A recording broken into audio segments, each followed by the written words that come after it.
Hello drama lovers, always হোমের আরও দুটো পার্ট নিয়ে আজ চলে এসেছি। তাহলে চলো আর বেশি দেরি না করে শুরু করা যাক। তো আগের পার্টে আমরা দেখেছিলাম জিয়াং হসপিটালে ভর্তি আছে ওর লেগ ইনজুরির জন্য, যেখানে ইউয়ান এসেছে ওর সাথে দেখা করতে। এরপর হসপিটাল থেকে বাড়ি ফিরে সন্ধেবেলায় ইউয়ান আর লিনা জিয়াংদের বাড়িতে আসে। এরপর হাও, ইফান আর লিনা একসাথে কথা বলতে থাকে। এখানে ইফান খুবই চিন্তিত ছিল জিয়াংকে নিয়ে। ইফান জানায় যে 1 বছরের জন্য জিয়াং স্কুল থেকে ছুটি নিয়ে নিক, কারণ ওর লেগ ইনজুরি সারতে টাইমও লাগবে, আর এখন স্টাডি ছেড়ে ও রেস্ট করুক বাড়িতে। কিন্তু ইউয়ান জিয়াংয়ের মাকে এটা করতে বারণ করে, কারণ তাহলে জিয়াং অনেকটাই পিছিয়ে পড়বে ওদের থেকে, আর তাই ইউয়ান সেটা চায় না। ইউয়ান বলে সং আর আমি দুজনে মিলে জিয়াংকে টিউশন দেব, যাতে ও তাড়াতাড়ি আমাদের ক্যাচ আপ করে নিতে পারে। ইউয়ানের কথাতে জিয়াংয়ের মা রাজি হয়ে যায়। নেক্সট সিনে আমরা দেখি ইউয়ান আর সং স্কুল থেকে ফেরার পথে জিয়াংকে স্টাডি করানোর জন্য হসপিটালে আসে।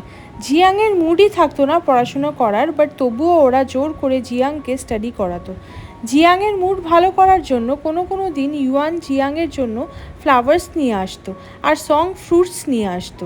এইভাবে কিছুদিন চলে যায়, আর আজ জিয়াংয়ের ডিসচার্জ হয়। এখানে সং আর ইউয়ানই জিয়াংকে হসপিটাল থেকে নিয়ে যেতে এসেছিল। রাস্তায় যেতে যেতে সং ইউয়ানকে ভেকেশনের জন্য সিসিইউ ভিলেজ যাওয়ার জন্য বলে, যেখানে ইউয়ানের দাদুর বাড়ি আছে। তাই ইউয়ানও রাজি হয়ে যায়, আর ওরা ঠিক করে জিয়াং পুরোপুরি ঠিক হয়ে গেলে তারপর ওরা একসাথে সিসিইউ ভিলেজ যাবে। এরপর সং ওর বাবার কাছে যাবে বলে চলে যায়, আর ইউয়ান জিয়াংয়ের সাথে চলে আসে। এখানে ইউয়ান জিয়াংকে দুটো ফুটবল ম্যাচের টিকিট দেয়, যেটা পেয়ে জিয়াং ভীষণই খুশি হয়। বাড়ি ফেরার পর জিয়াং ওর বাবা মাকে ওই দুটো টিকিট দেয়, কারণ জিয়াং চাইছে কেউ একজন ওর সাথে ফুটবল ম্যাচ দেখার জন্য যাক। জিয়াংয়ের মা ওর বাবাকে জিয়াংয়ের সাথে যাওয়ার জন্য বলে।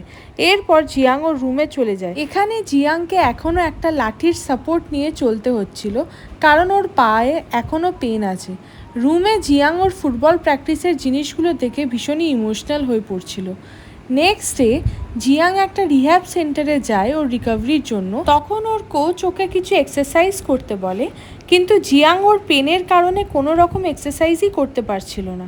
এখানে ইউয়ান দাঁড়িয়ে দাঁড়িয়ে জিয়াংয়ের এই অবস্থা দেখে ওর চোখে জল চলে আসে, কিন্তু ইউয়ান কোনো মতে ওর চোখের জল হাইড করে নেয়, যাতে জিয়াংয়ের খারাপ না লাগে। জিয়াং ইউয়ানকে বলে ওর আগে যখন লেগ ইনজুরি হতো তখন ও নিজেকে একাই সামলে নিত। অনেক ফুটবল প্লেয়ার্সরা ইনজুরি থেকে রিকভার হয়ে গেছে, কিন্তু জিয়াংয়ের এখন মনে হচ্ছে ওর বডি ওর সাথ দিচ্ছে না। হয়তো জিয়াং একটু বেশি ভয় পেয়ে আছে ওর ড্রিমকে নিয়ে, তাই জন্য জিয়াং কিছুই করতে পারছে না। জিয়াং চাইছে না এই অবস্থায় ইউয়ান আর সং ওকে দেখুক, তাই জন্য জিয়াং ওদের রিহ্যাব সেন্টারে আসতে মানা করে দেয়। ইউয়ানের খুবই খারাপ লাগে এই কথাতে। ইউয়ান বুঝতে পারছিল না কিভাবে ও জিয়াংকে কমফর্ট দেবে। জিয়াং চাইছে না ইউয়ান ওর কোনো হেল্প করুক। ইউয়ান বুঝতে পারছিল জিয়াং ভিতরে ভিতরে অনেকটা ভেঙে পড়ছে, কারণ ডক্টরও জিয়াংকে ফুটবল খেলতে মানা করে দিয়েছে, কারণ জিয়াংয়ের ইনজারি খুবই ডিপ, যার জন্য অনেক টাইম লাগবে। রাতে বাড়ি ফিরে ইউয়ান ওর ল্যাপটপে সেই সব প্লেয়ার্সের লিস্ট চেক করে যারা অনেক বড় চোট পেয়েও রিকভার হয়ে গেছে, আর তারা এখন ইন্টারন্যাশনাল লেভেলে ফুটবল খেলছে। পরের দিন স্কুল শেষ হওয়ার পর ইউয়ান জিয়াংকে ফুটবল কোর্টে নিয়ে আসে। জিয়াং এখানে এসে একটু ইমোশনাল হয়ে যাচ্ছিল। জিয়াংকে এত কষ্টতে দেখে ইউয়ান সেই প্লেয়ার্সের নাম বলতে শুরু করে যারা অনেক বড় চোট পেয়েও ইন্টারন্যাশনাল লেভেলে খেলেছে। তাই ইউয়ান বলে ওরা যদি পারে তুমিও পারবে, এটা আমার বিশ্বাস, কারণ জিয়াংয়ের কাছে এখনও অনেক টাইম আছে প্রফেশনাল ফুটবল প্লেয়ার হওয়ার। জিয়াংয়ের মধ্যে অনেক কনফিডেন্স আসে ইউয়ানের কথাগুলো শুনে, তাই জিয়াং আজকের দিনটা কখনো ভুলবে না, কারণ ইউয়ানের জন্য জিয়াং আবার ফুটবল খেলার স্বপ্ন দেখছে, আর ও চাইছে আবার ফুটবল প্র্যাকটিসের জন্য জয়েন করুক। নেক্সট সিনে আমরা জিয়াং আর ওর বাবাকে ফুটবল ম্যাচ দেখার জন্য বসে থাকতে দেখি। ম্যাচ শেষ হয়ে গেলে জিয়াংয়ের বাবা জিয়াংকে ওর ফিউচার প্ল্যানের কথা জিজ্ঞাসা করে, আর বলে তোমার ইনজারি রিকভার হলেও কি তুমি আর ফুটবল খেলবে? কারণ যখনই তুমি ফুটবল খেলবে তোমার মায়ের ভয় লাগবে, কারণ এইবার তুমি খুব বড়সড় চোট পেয়েছো। তাই আমি জানি না ইভেন তোমার মা তোমাকে আর ফুটবল খেলতে দেবে কি না। কিন্তু জিয়াং ওর বাবাকে মানাতে শুরু করে, আর বলে যে ও কি করে ফুটবল খেলা ছাড়বে। ফুটবল গেমটা ওর ছোট থেকেই ভীষণ পছন্দের। যখন থেকে ওর বাবা ওকে এই গেমটা খেলতে শিখিয়েছিল তাই ও ফুটবল খেলা কন্টিনিউ করবে, ছাড়বে না। এরপর বাবা আর ছেলে যখন ফুটবল স্টেডিয়াম থেকে বাইরে আসছিল তখন জিয়াংয়ের মা ওদের দুজনকে ওখানে নিতে চলে আসে। ইফান জানায় স্পোর্ট ইউনিভার্সিটির কোচ জিয়াংয়ের সাথে দেখা করতে চাইছিল, কিন্তু জিয়াংয়ের মা ওনাদের জিয়াংয়ের সাথে দেখা করায়নি, কারণ ওর মা চাইছিল জিয়াং রিকভার হলে ইফান ওকে নিজেই নিয়ে যাবে। এখানে ইফান জিয়াংয়ের ফুটবলকে সাপোর্ট করছে সেটা জিয়াং আর ওর বাবা বুঝে যায়, বাট যেহেতু খুব বড় চোট পেয়েছিল জিয়াং, তাই ওর মায়ের মাথা ঠিক ছিল না। ফিজিক্যাল ইনজুরির পর জিয়াংয়ের মা ওর মেন্টাল হেলথ নিয়ে চিন্তিত ছিল, তাই ওর মা চায় জিয়াং আবার আগের মতো হাসি খুশি থাকুক। আর ফুটবল খেলতে মানা করলে জিয়াং পুরো ভেঙে পড়বে, তাই সেটা মা হয়ে কিভাবে ইফান দেখবে। জিয়াং যখন বোঝে এখন থেকে ওর ওপর ফুল ফ্যামিলির সাপোর্ট আছে, তখন ওর আরও মনের জোর বেড়ে যায়। নেক্সট ডে থেকে রিহ্যাব সেন্টারে গিয়ে জিয়াং ঠিক হওয়ার জন্য ওর জান প্রাণ লাগিয়ে দেয়।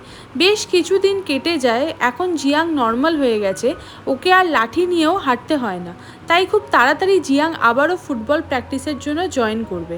এই সব জিয়াং ইউয়ানকে বলছিল আনন্দ করে। এরপর আগের মতো ওরা হাসি মজা করতে শুরু করে। বাইরে সং দাঁড়িয়ে জিয়াং আর ইউয়ানকে একসাথে এত হাসি খুশি হতে দেখে খুবই জেলাস ফিল করে, তাই ও ওদের সাথে দেখা না করেই ওখান থেকে চলে যায়। নেক্সট সিনে আমরা সংকে দেখি ও একটা বুক শপে এসেছে, যেখানে সং একটা বুক নিতে চাইছিল, বাট বুক শপ ওনার বুকটার প্রাইস অনেক বেশি বলছিল আর অত টাকা সঙের কাছে ছিল না, কিন্তু সঙের বইটার খুবই প্রয়োজন ছিল।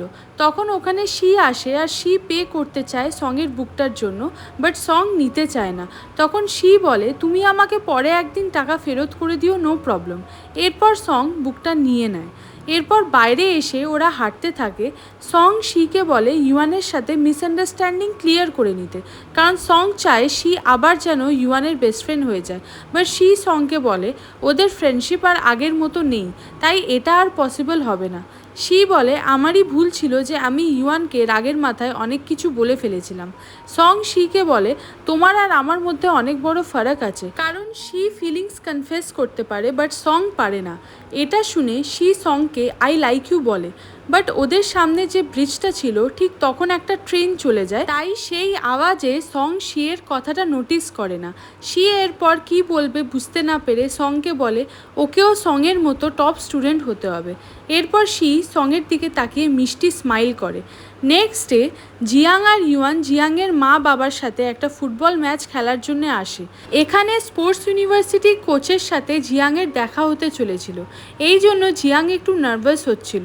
তখন ইউয়ান ওর হাতে থাকা গুড লাক সুতোটা জিয়াংয়ের হাতে বেঁধে দেয় আর বলে নিজের কনফিডেন্স লো না করতে। জিয়াংয়ের এটা দেখে ভীষণই ভালো লাগে আর ও নিজের ওপর পুরো বিশ্বাস আছে যে ও খুব ভালোভাবে কামব্যাক করবে। এখানে খেলা স্টার্ট হলে জিয়াং খুব ভালোভাবে পারফরমেন্স করে ন্যাশনাল ফুটবল সিলেকশন টিমে।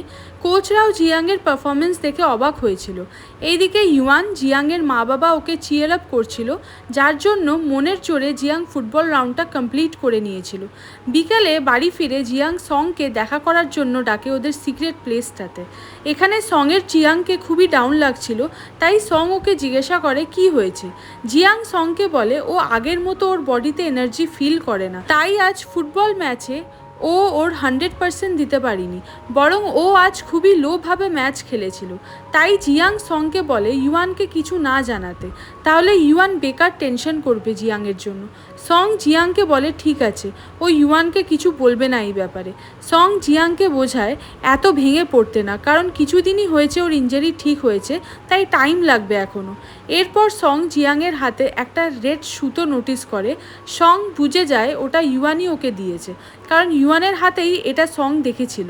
বাড়ি ফিরে সং ওর বাবার থেকে জিয়াংয়ের ইনজারি সারানোর উপায় কি জানতে চায়। সং বলে কোনো ভালো অপারেশন হলে কি জিয়াং ঠিক হয়ে যাবে, বাট সঙের বাবার মতে জিয়াং আগের মতো খেলতে পারবে না আর, কিন্তু ন্যাচারালি হাঁটা চলাতে ওর কোনো প্রবলেম হবে না। এত বড় ইনজারি নিয়েও যদি ও ফুটবল খেলতে পারে তাহলে এটা শুধু মিরাক্কেলই হবে।